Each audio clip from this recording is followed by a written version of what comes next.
राम राम दोस्तों। आज का वीडियो है वो नॉलेज के साथ साथ आपके लिए काफ़ी मोटिवेशनल भी होने वाला है। क्योंकि देखो मार्केट की हालत काफ़ी ख़राब है और ऐसे समय में बहुत सारे इन्वेस्टर्स डिमोटिवेट हो जाते हैं। तो उनको एक मोटिवेशन की रिक्वायरमेंट होती है। देखो मुझे भी होती है, मैं ये नहीं बोल रहा हूँ कि मुझे नहीं है। कितना ही भी एक्सपीरियंस्ड आदमी हो, उसको मार्केट में थोड़ा डर तो लगता ही है जब फॉल आता है तो। हाँ, जिसने मान लो 50% का फॉल देखा है तो वो 20% के फॉल में उतना नहीं डरेगा। फॉर एग्जाम्पल, जो कोविड के बाद के इन्वेस्टर हैं, मान लो जिसको 2 3 4 साल हुए इन्वेस्ट करते हुए, उसके लिए ये जो अभी का सिनेरियो है ये डरावना है। क्योंकि उसने इतनी गिरावट भी कभी नहीं देखी है। तो इसलिए वो डिमोटिवेट हो जाते हैं कि क्या करूं, ये तो बर्बाद ही हो गए। 20% डाउन है पोर्टफोलियो, 30% डाउन है, पहले से जो प्रॉफिट थे वो सारे खत्म हो गए। तो उसके अलग अलग विचार मन में आते हैं कि क्या करूं, क्या अभी बेच दूं, निकल जाऊं, क्या पता और डाउन हो जाए, या वेट कर लूं मेरा भाव आ जाए तो मैं फिर निकल जाऊंगा, फिर मैं मार्केट में नहीं आऊंगा। जो म्यूचुअल फंड में एसआईपी कर रहे हैं उन्होंने अपनी एसआईपी स्टॉप कर दी है। अभी पिछले महीने का जो डाटा आया है, काफी टाइम के बाद ऐसा पहली बार हुआ है कि जितनी एसआईपी नई खुली हैं उससे ज्यादा एसआईपी स्टॉप हुई हैं। तो मतलब मार्केट में सिचुएशन खराब है। ये मैंने अभी देखो निफ्टी का चार्ट खोला हुआ है, मैं फैक्ट के साथ आपको डाटा दिखाऊंगा और आपको एक अच्छा नॉलेज के साथ साथ मोटिवेशन भी मिलेगा। देखो मार्केट को अगर मैं टॉप से देखूं तो मार्केट लगभग 13% के आसपास अभी डाउन है। लेकिन ये है देखो निफ्टी 50 का। आपको ये नहीं सोचना है कि मार्केट तो 13% डाउन है और मेरा पोर्टफोलियो तो 23% डाउन है, 30% डाउन है। ऐसा कैसे हो गया, मेरा पोर्टफोलियो तो बेकार है। ऐसा नहीं है, आपको नहीं सोचना है कि आपका पोर्टफोलियो बेकार है। निफ्टी 50 भले ही 13% डाउन हो, लेकिन आपको कंप्लीट मार्केट का जानना है तो दूसरे इंडेक्स को भी आपको देखना पड़ेगा। तो ये हम आ गए हैं निफ्टी के मिड कैप इंडेक्स पे। और मिड कैप को अगर मैं देखूं तो ये अपने हाई से अभी लगभग 18.5% डाउन है। तो देखो जहां पे निफ्टी 13% डाउन थी, वहीं पे 18.5% डाउन है निफ्टी मिड कैप। तो ये हम आ गए हैं निफ्टी के स्मॉल कैप इंडेक्स पे। और अगर इसको मैं टॉप से देखूं तो ये देखो लगभग 22.25% डाउन है, 22.7%। तो अगर आप ये सोच रहे थे कि मेरा पोर्टफोलियो तो 20% डाउन है, 25% डाउन है, 30% डाउन है, मार्केट तो उतनी डाउन है ही नहीं। निफ्टी भले ही 13% डाउन हो, 18.5% डाउन है मिड कैप, और 22.7% यानी लगभग 23% डाउन है स्मॉल कैप। ये हो गया मिड कैप, ये हो गया निफ्टी 50। तो देखो हमें पता ही है अगर निफ्टी 50 का फायदा क्या है, वो गिरता भी कम है लेकिन ऊपर भी कम बढ़ता है। मिड कैप देखो गिरता भी ज्यादा है, बढ़ता भी ज्यादा है। और स्मॉल कैप तो सबसे ज्यादा ही गिरता है और बढ़ता भी सबसे ज्यादा है। तो आज के दिन जो आपका पोर्टफोलियो ज्यादा डाउन है वो बढ़े भी ज्यादा गा, क्योंकि उसमें आपके मिड कैप और स्मॉल कैप के शेयर ज्यादा होंगे। एक बार देखो मैं इसको वीकली चार्ट पे कन्वर्ट कर लेता हूं। अभी देखो अपना जो ये 200 डेज मूविंग एवरेज है, ये ब्लैक वाला, क्योंकि मैंने वीकली पे कन्वर्ट कर लिया है अभी चार्ट को, तो ये 200 डेज की बजाय ये 200 वीक का मूविंग एवरेज आ गया है। और अभी देखो ये कितना बड़ा गैप है अभी देखो इस लाइन में और अभी जहां मार्केट है। तो यानी ये जो 200 वीक की मूविंग लाइन है, इससे भी अभी मार्केट काफी ऊपर है। और पीछे का सिनेरियो आप देखो कितना नीचे चला गया था 2020 में इस मूविंग एवरेज लाइन से। उसका और पहले दिखाऊं, एक बार मैं गिरावट दिखाता हूं आपको।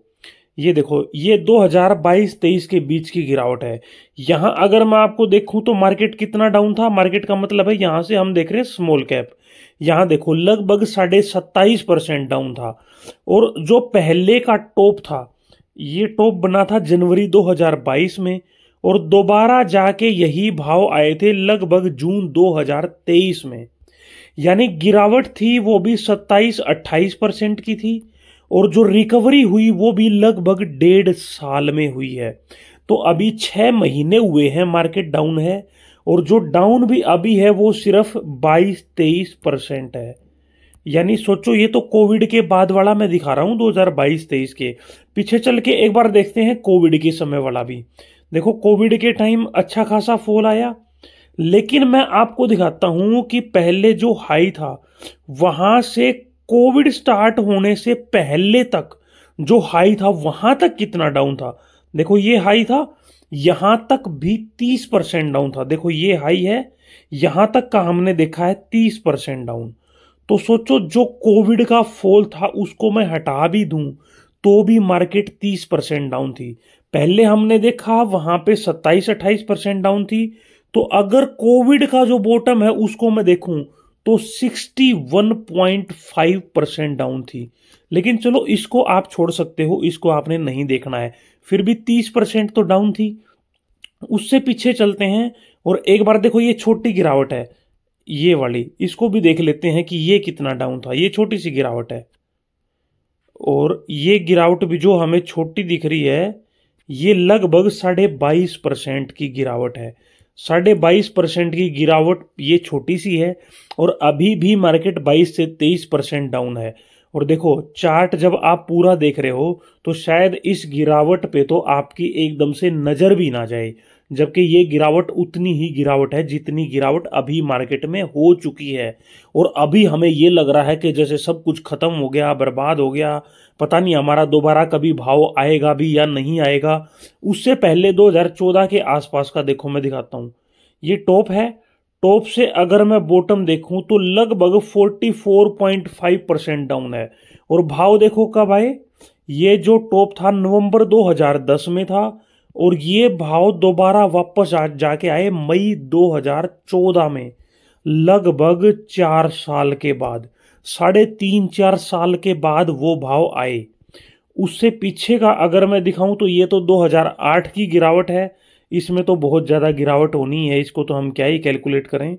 लेकिन उससे पहले का एक बार मैं आपको दिखाता हूं, ये भी एक छोटी सी गिरावट है। लेकिन ये छोटी सी गिरावट देखो, 38% की गिरावट है, जो चार्ट में हमें छोटी सी दिखाई दे रही है। देखो, अगर मैं इसको ऐसे कर दूं तो शायद आप मानोगे कि ये इतनी बड़ी गिरावट नहीं है।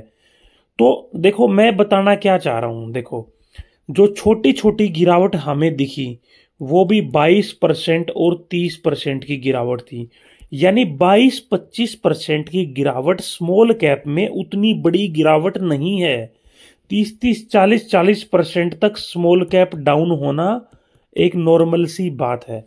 जो एक्सेप्शनल सिनेरियो थे जैसे कोविड का या 2008 का, उसमें तो 61% और 2008 में तो शायद 70% से भी ज्यादा स्मॉल कैप गिर गया था। तो अभी आपको बिल्कुल भी पैनिक करने की जरूरत नहीं है। देखो, अगर पिछले 10 से 15 साल में जो कॉन्टिन्यूसली इन्वेस्टेड रहा है ना स्मॉल कैप इंडेक्स में भी या स्मॉल कैप म्यूचुअल फंड में भी, उसने भी 20% से ऊपर का रिटर्न निकाला है। तो सोचो, जो ये इतनी बड़ी बड़ी गिरावट झेल चुके हैं, जो सिर्फ इन्वेस्टेड रहा उसने 20% से ऊपर का रिटर्न निकाल के दिया है। तो अभी भी आपने जो ये फॉल है इसमें इन्वेस्टेड रहना है। देखो, ये टेस्ट मैच है, यहां पे आप टिके रहोगे तो रन बनाओगे। ये कोई 20-20 मैच नहीं है कि आपको 20 ओवर में ये टारगेट अचीव करना ही है, धाड़ धाड़ मारना है, नहीं तो हार जाओगे। यहां पे टिके रहने का गेम है। जो टिका रहेगा वो पैसा बनाएगा। जो ऐसी सिचुएशन में पैनिक होके सेल कर देगा या ये सोचेगा कि बस कैसे करके दोबारा मेरा भाव आ जाए और मैं यहां से निकल के भागूं, उसकी वेल्थ कभी क्रिएट नहीं होगी। तो देखो, मैंने आपको डाटा के साथ, चार्ट के साथ दिखाया कि स्मॉल कैप में मार्केट में कितनी कितनी गिरावट आती है। देखो, ये मैंने बताया कि स्मॉल कैप में गिरावट सबसे ज्यादा आती है, मिड कैप में थोड़ी सी कम आती है, और इंडेक्स में निफ्टी में थोड़ा सा और कम गिरावट आती है। तो देखो, ये तो हमें पता ही है, मिड कैप और स्मॉल कैप में अगर आप इन्वेस्टिंग करोगे तो उसमें सिर्फ यही रिस्क होता है कि वहां पे फॉल ज्यादा देखने को मिलता है। लेकिन जब मार्केट रिकवर करती है तो सबसे पहले सबसे ज्यादा रिकवर भी स्मॉल कैप और मिड कैप ही करते हैं। तब निफ्टी या कोई लार्ज कैप आपको इतना रिटर्न बना के नहीं देगा जितना स्मॉल कैप देगा।